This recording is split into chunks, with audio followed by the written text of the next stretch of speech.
Hello? Hello? Fuck, is that makeup and blood? Shit. Who's there?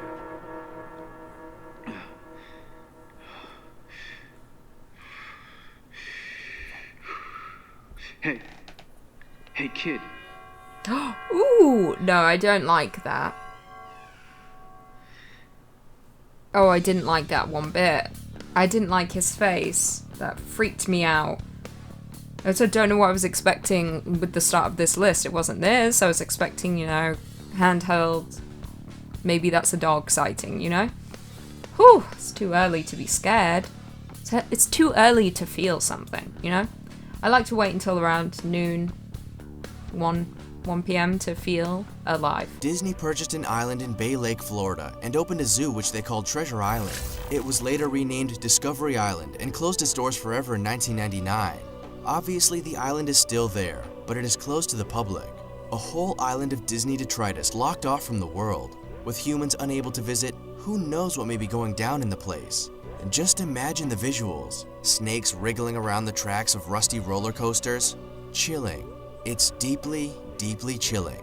In the Creepypasta, Walt released animals who were once going to be zoo exhibits into the wild, where they became the so-called murderous creatures that were claimed to be roaming with Mickey Mouse mascot costumes on their heads. Oh, that's creepy. Okay, yeah. I think I've seen maybe pictures, but I'm not entirely sure because there's so many abandoned theme parks where there's terrifying pictures of just like the rides and the entertainment like games and stuff just laying abandoned and covered by nature, and it's sad. It's like really sad seeing an abandoned theme park.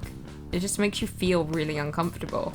And then they're talking about animatronics, like Five Nights at Freddy's, creepy stuff.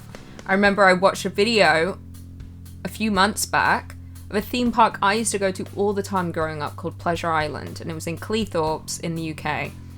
And little did I know that shut down and now it lays abandoned, but all the rides are gone. I think most of them anyway. Often, Martel would hide his camera and set it up to automatically take photos, while he observed from some distance away. This way, he could capture life on the streets without the artifice of posing his subjects. In this case, Martel captured not life, but death, in the form of the mysterious Axeman of New Orleans, a brutal serial killer who was never caught. Oh. Martel apparently discarded the photo as useless because it was not of good enough quality. But had he taken the time to study it, he might have become famous for catching the killer, rather than dying penniless and unknown. During the Axeman's reign of terror, the police struggled in vain to piece together a profile of the killer, whose MO involved breaking into the victims' homes and using their own tools and weapons against them. That's very creepy. At first glance, I thought that was Slenderman in the corner. But no, the axe murderer of New Orleans, who, I mean, they showed the picture there, was portrayed in American Horror Story Coven, which is arguably one of the best seasons. If not the best. I still think the best is Asylum, and then Coven, then Murder House, and then everything else was a piece of shit. Hey guys, welcome back to Top 10 Central Dark, your place for all things horror. I'm your host, Lucy McPhee, and these are the scary, creepypasta sightings caught on camera. They're all legit. Trust. I wouldn't lie to you. I lie every day. A little white lie is fine. My lies are always big. Just kidding. I like to joke, but do I?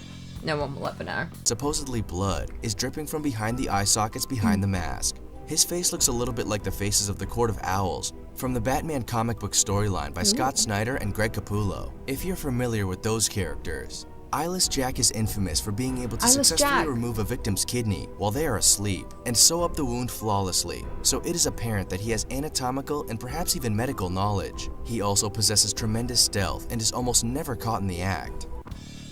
Eyeless Jack, that was the one I think I was talking about earlier. The one without a face and he just like appears above your bed and then you wake up and you've got no kidney.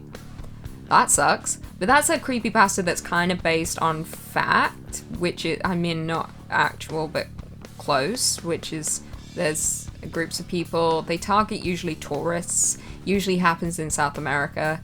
They kidnap you and take your kidneys and sell on the black market. Then you wake up in a bath, sewn up. Oh my god, what the hell? Is that the rake? But is it the rake, though? Certainly looks like the rake.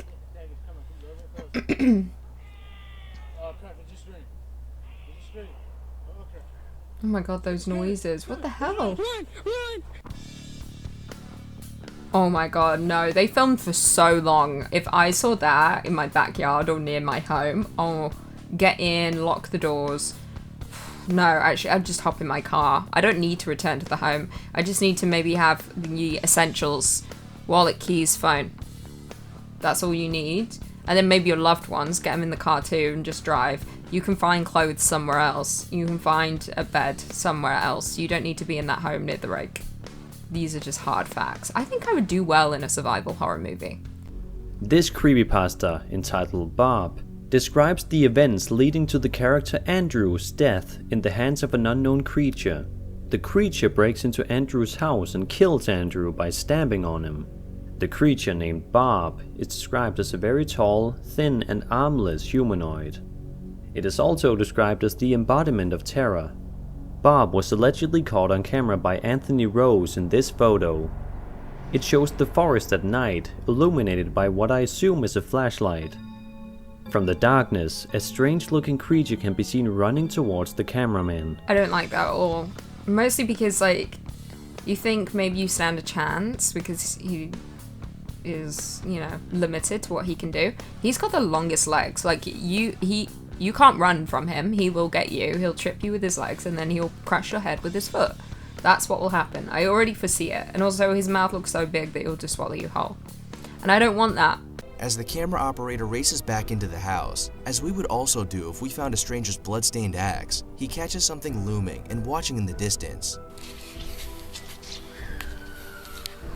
Oh, Is that the infamous Okay, Jeff someone's the lying Killer? to me. I paused Like at 10 we've said, seconds. This clip has done the rounds for a while, and lots of people over the years have said Oh, it may right well there. be Jeff. Is that someone? I can't really make out a face.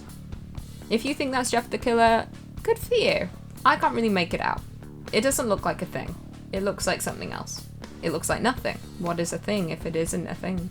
What am I saying? I think I'm like short-circuiting. When should I be concerned? I think we've passed that. I think we're all concerned. It's fine. I'm okay. Ooh, creepy dude.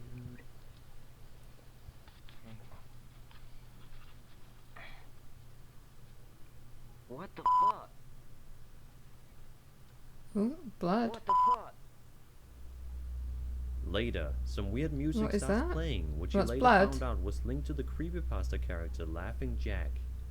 Oh, well that one, okay, yeah, that one was creepy. I mean, yeah, to go urban exploring and find blood is a little disconcerting. And then Laughing Jack, that dude looked terrifying. I haven't heard about Laughing Jack.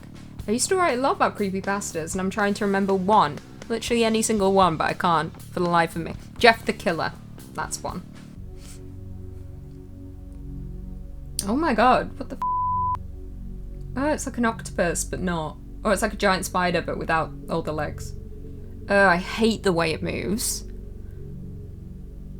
Oh, get lost. Go away. Go somewhere else. I mean, it's clearly fake. Or it looks actually kind of like... Okay, so it's clearly fake. We know that much. The way it's moving, the way it's not entirely connecting with the building, almost like it's CG.